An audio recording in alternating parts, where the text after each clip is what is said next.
तो सर और एक बहुत बड़ी अपडेट है सीयूईटी की तैयारी करने वालों की, चाहे आप बीए कोर्स से हो, चाहे बीएससी, या आप कर रहे हैं एलएलबी, बीए एलएलबी या बीकॉम की तैयारी। बच्चों, जनरल टेस्ट का सिलेबस फिर से बदल दिया गया है। हंसते हुए इसलिए बोल रहा हूं क्योंकि ये ऐसा चीज हो गया है जैसे समझ लीजिए कि आप मतलब भारत पाकिस्तान की तरह हो गया है, समझ रहे हैं ना। इस पे डिसीजन ही नहीं ले पा रहे हैं ये लोग, ठीक है, बार बार इस चीज को बदल रहे हैं। तो मेरी बच्चों से यही एडवाइस रहेगी कि जितना पढ़ाया जा रहा है ना उसको तुम जी जान लगा के पढ़ो। क्या पेपर में आएगा, कहां से आएगा, कैसे आएगा, कोई कुछ नहीं कह सकता। तो हम लोग भी ये कोशिश कर रहे हैं कि अगर हम लोग कुछ पढ़ाना चालू करें तो जीरो से ले और हीरो तक लेके जाए। चलिए क्या सिलेबस हुआ है, चेंजेस, ये भी देख लेते हैं। और सबसे पहले ये आपको न्यूज, ये जो भी नोटिफिकेशन है बेसिक शिक्षा पे मिल रहा है। हालांकि तेज वाले के हम लोग उसमें नहीं रहते हैं कि पहले हम देंगे, क्योंकि हम लोग न्यूज चैनल नहीं है, फिर भी मैं आपको ये बता देता हूं, ठीक है ना। तो देखिए, जब आप जाएंगे वेबसाइट पे चेक करेंगे तो यहां देखिए इन्होंने ऐसे लिख के रख दिया। क्या किया भाई साहब? कुछ नहीं किया है, ठीक है ना। पहले जो उन्होंने 5 सेक्शन बनाए थे, इस तरीके की चीजें की थी, वो सारी चीजें उन्होंने हटा दी, ठीक है ना। तो 5 सेक्शन वगैरह बनाने का कोई मतलब ही नहीं था। मतलब अब क्वेश्चन अनडिस्ट्रीब्यूटेड होगा, कहीं से कितनों क्वेश्चन आ सकता है, ठीक है ना।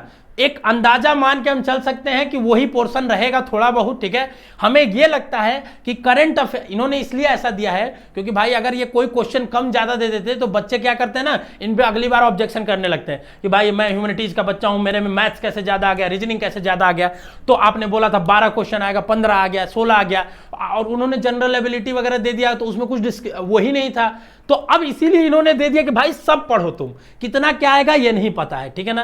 तो इसीलिए बच्चों हम लोग भी सब पढ़ा रहे हैं। क्या क्या थोड़ा देख लीजिए। जनरल नॉलेज क्लास चल रही है फ्री में, करंट अफेयर क्लास चल रही है, जनरल मेंटल एबिलिटी, पहले देखिए इन्होंने इसको जनरल एबिलिटी लिखा था, ठीक है, जनरल एबिलिटी लिखा था। हमने आपको बोला था कि वर्बल और नॉन वर्बल जो रीजनिंग होती है, जो हमने अभी तक पढ़ाया है आपको 40 लेक्चर में, 30-40 लेक्चर में, पूरी वर्बल नॉन वर्बल पढ़ा दिया, 3-4 टॉपिक बस बची है, ठीक है। वो जनरल मेंटल एबिलिटी के अंतर्गत आता है, ठीक है। तो वो चीज ये पूछेंगे, ठीक है ना। फिर न्यूमेरिकल एबिलिटी आपकी जनरल मैथ हो गई। फिर क्वांटिटेटिव रीजनिंग, ये भी एक मैथ ही का पोर्शन हो गया, ठीक है ना। उसके बाद इसी में आ गया arithmetic, algebra, mensuration, geometry, stats 8 तक का, ठीक है ना। और उसके बाद लॉजिकल एनालिटिकल रीजनिंग। तो आप देखेंगे तो मैथ 2 जगह है, क्वांटिटेटिव न्यूमेरिकल रीजनिंग भी 2 जगह है, लॉजिकल और जनरल मेंटल एबिलिटी, और करंट अफेयर जीके ये 1 जगह है। तो अगर आप मोटा मोटी देखना चाहेंगे तो हम 60 क्वेश्चन की अगर हम बात करते हैं आपके सामने कि अगर 60 क्वेश्चन हम उसकी बात करते हैं तो 60 क्वेश्चन को 3 पार्ट में आप बांट सकते हैं, 3 पार्ट में बच्चों बांट सकते हैं। और वो 3 पार्ट क्या क्या होगा मैं अभी आपको बताता हूं, थोड़ा सा डिटेल में समझ लीजिए चीजों को, क्योंकि बहुत जरूरी है इसको समझना। क्योंकि बीए वाले बच्चे तो इनको दे ही रहे, बीएससी वालों को भी देना, क्योंकि इलाहाबाद जो ईस्ट का ऑक्सफोर्ड कहा जाता है उसमें ये कंपलसरी है हर कोर्स के लिए, बीकॉम, बीए, एलएलबी सबको देना है, ठीक है ना। तो देखिए आपको मैं थोड़ा समझाता हूं, ठीक है। तो 60 क्वेश्चन को अगर हम 3 पार्ट में बांटे, देखो हमको 60 ही करने हैं ना, 75 भले आएंगे, ठीक है। तो 20-20 का सेक्शन हम बांट सकते हैं, ठीक है ना, 20-20 का सेक्शन। तो मुझे लगता है 20 आपका जनरल मैथ, जो कि हम लोग पहले भी कहते आए हैं, 20 आपका रीजनिंग आ जाएगा, रीजनिंग हो जाएगा, ठीक है ना, logical reasoning, analytical reasoning, verbal, non verbal सब मिला के, ठीक है, जो मोटा मोटी हम बात कर रहे हैं। 20 में आपका जीके एंड करंट अफेयर रहेगा, ठीक है ना। तो बच्चों इस तरीके से एक सिलेबस का डिस्ट्रीब्यूशन होना चाहिए मेरे ख्याल से, ये एक आइडियल डिस्ट्रीब्यूशन भी है, ठीक है। अगर आप इसको देखेंगे थोड़ा सा, ठीक है ना, हो सकता है थोड़ा ऊपर नीचे हो जाए भले, ठीक है, कि 15 क्वेश्चन इधर आ जाए, 15 इधर आ जाए, 30 आ जाए। ये भी हो सकता है कि ये 15 हो जाए और ये 30 हो जाए, ठीक है। क्योंकि देखो जीके उके का वेटेज थोड़ा सा बढ़ेगा हमें लगता है, क्योंकि आर्ट्स के बच्चे जनरली जनरल टेस्ट दे रहे हैं, ठीक है। तो क्या होगा ये कुछ भी नहीं कहा जा सकता, कोई भी नहीं कह सकता। किसी के अगर सोर्स कह रहे होंगे कि हमारे सोर्स ने बताया ये 10 क्वेश्चन होगा, ये 2 क्वेश्चन होगा, ये 4 क्वेश्चन होगा, तो भैया जी आप 12वीं में आ चुके हैं मेरे बाबू, मेरे बच्चा, अगर अब भी आप इस तरह की बातों में फंस रहे हैं तो आपका कैरियर आपके हाथ में, ठीक है ना। आप अपने कैरियर के साथ खेल रहे हैं। उनका क्या काम है भाई, उनको आके व्यूज पाना है, ठीक है ना। हमको व्यूज की जरूरत नहीं है,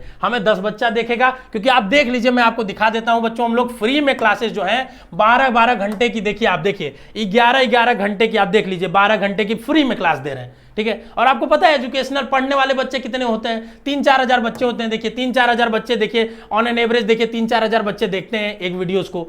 तो आपको ये चीज समझना पड़ेगा कि आपको पढ़ना है कि सिर्फ उन लोग के भरमाए हुए बातों में जाना है, ठीक है ना, कि जो आके दिन भर न्यूज नोटिफिकेशन देते हैं कि ये कर लोगे तो जनरल टेस्ट का वो हो जाएगा, ठीक है, ये क्वेश्चन, ये बड़ी अपडेट पता चली। अरे क्या मतलब अपडेट से, फॉर्म भर लिया, पढ़ाई कर लेंगे, काउंसलिंग होगा कर लेंगे, बेसिक शिक्षा पे बताया जाएगा, ठीक है ना। तो ऐसा नहीं है कि आपको कोई एक न्यूज आ गई, ऐसा जैसे मैं 1-2 वीडियोस देखा आपको बता रहा हूँ, ऐसे ऐसे मतलब जिनको कुछ पता ही नहीं वो भी वीडियो बना रहे हैं, ठीक है। तो ये बात देख के थोड़ा दुख भी होता है कि कितना ज़्यादा एजुकेशन का अभाव है। कम से कम उनको साल भर बेसिक शिक्षा कोर्स से पढ़ लेना चाहिए, फिर उनको अपनी कोर्स वोर्स अगर चलाने का मन है तो चलाए, चीज़ों को गाइड करे, ठीक है ना। चलिए बस इस वीडियो में इतना ही बच्चों। और आपकी क्लास देखिए जनरल टेस्ट की अगर हम बात करेंगे तो एक सुबह में 7 बजे चलती है और एक 9 बजे, तो 2 क्लास जनरल टेस्ट की हम लोग डेली चलाते हैं बच्चों। आप जरूर पढ़िए, कभी कभी उसमें जीके करंट अफेयर होगा, कभी रीजनिंग होगा, मैथ होगा, जो भी होगा डेली का डेली शेड्यूल इस तरीके से पढ़ जाता है। देखिए 12 मई का शेड्यूल है, पूरा डेट वगैरह प्रॉपर लिख के रहता है, तो आपको परेशान होने की कोई जरूरत ही नहीं है, ठीक है ना। यहाँ पे देखिए आपके सामने ये पूरा डेट 12 मई का लिखा हुआ है। बाकी ज्यादा जानकारी के लिए आप हमारे ऐप को डाउनलोड कर सकते हैं, उसमें बाकी हम लोग डीपीपी टेस्ट सीरीज प्रैक्टिस वगैरह देते हैं, डिस्क्रिप्शन में लिंक है, जरूर ज्वाइन करिएगा। क्लासेस करिए बच्चों, क्लासेस आपके लिए इंपॉर्टेंट है। चलिए मिलते हैं नेक्स्ट वीडियो में, तब तक स्वास्थ्य का ध्यान रखिए। All the best, love you all.